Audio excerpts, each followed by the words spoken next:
À côté de la monumentale gare du Nord, la gare de l'Est, elle, accueille 10 fois moins de voyageurs. Bien plus petite que sa voisine, elle a pourtant marqué l'histoire de son empreinte.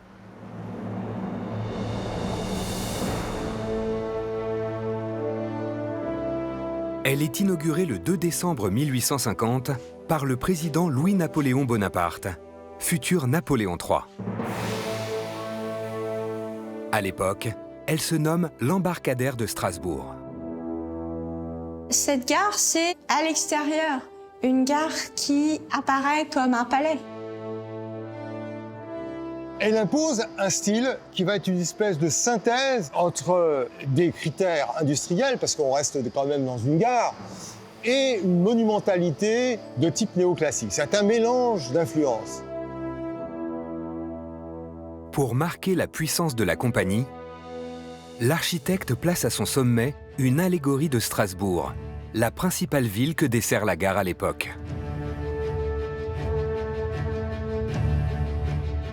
Les colonnades et les arcades font de cette gare un petit palais italien. Enfin, sa rosace et sa verrière font d'elle l'un des bâtiments les plus lumineux de son temps. C'est une gare qui est non seulement une vitrine commerciale pour les compagnies de chemin de fer, mais un monument véritablement parisien. C'est-à-dire qu'il va intégrer des éléments de la culture urbaine de Paris.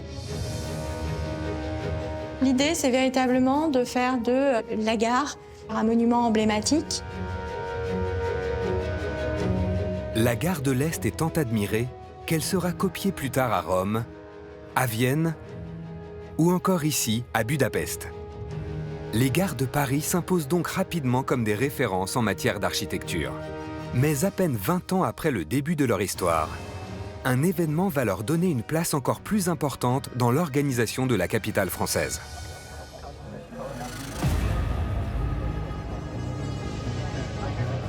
Le 1er janvier 1860, l'empereur Napoléon III décide avec Eugène Haussmann, le préfet de la Seine, d'agrandir Paris. L'enceinte dite des fermiers généraux, qui limite Paris et ses 12 arrondissements centraux, disparaît au profit de l'enceinte dite de Thiers.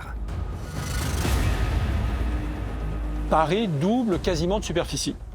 C'est évidemment un événement tout à fait considérable dans l'histoire des Parisiens. C'est à cette occasion-là qu'un certain nombre de communes périphériques deviennent des quartiers de Paris. Belleville, Ménilmontant, La Chapelle. Les gares qui étaient vraiment aux confins de la ville se retrouvent désormais quasiment au milieu de la ville. Les gares, dans le dessin d'Haussmann, sont des points névralgiques, parce que c'est de là d'où vont partir et arriver les grandes avenues qui sont au cœur même du projet de réaménagement de Paris sous le Second Empire. D'immenses travaux sont entrepris pour transformer Paris et rendre les gares plus accessibles. Haussmann dessine le boulevard Denain pour dégager la gare du Nord, ou encore le boulevard Montparnasse et la rue de Rennes pour atteindre la gare Montparnasse. Il prolonge enfin le boulevard de Strasbourg avec le boulevard de Sébastopol jusqu'à la Seine. Une percée de plus de 500 mètres. Enfin, il décide de relier les gares entre elles en créant une ligne circulaire appelée la Petite Ceinture.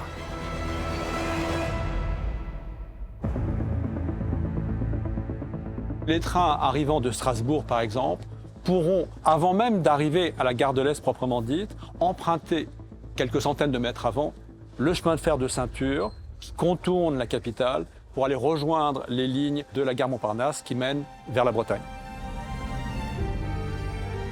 Pour la gare de l'Est, l'augmentation du trafic ferroviaire va entraîner des agrandissements successifs. À peine 2 voies en 1850, 4 en 1854, 16 en 1900.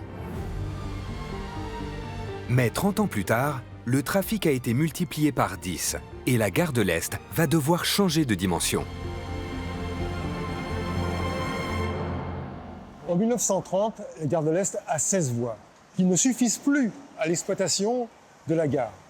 Le trafic ferroviaire de banlieue explose. Il faut absolument trouver les moyens de l'élargir.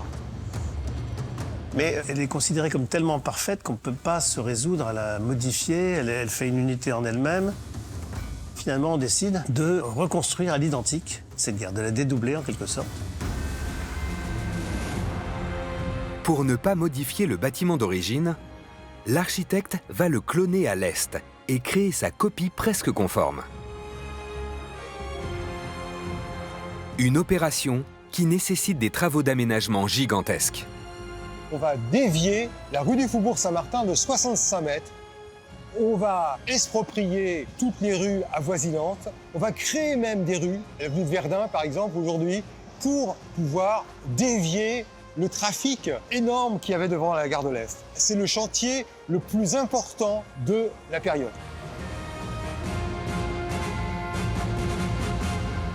Tout ce qui est la partie du milieu et de la droite de la gare occupe la place d'un quartier ouvrier qui a été rasé. Plusieurs milliers de logements ont disparu d'un coup. Les démolitions sont considérables. Sur près de 400 mètres, côté rue du Faubourg Saint-Martin, tout un quartier est rasé. Plus de 500 000 mètres cubes de déblais, près de 60 000 mètres cubes de béton armé et 15 000 tonnes de métal. Grâce à ce chantier monumental, la gare de l'Est passe de 16 à 30 voies. Un immense pont en béton de 150 mètres de long permet d'enjamber les voies de chemin de fer. On fait un pont qui traverse en biais, sans portée intermédiaire.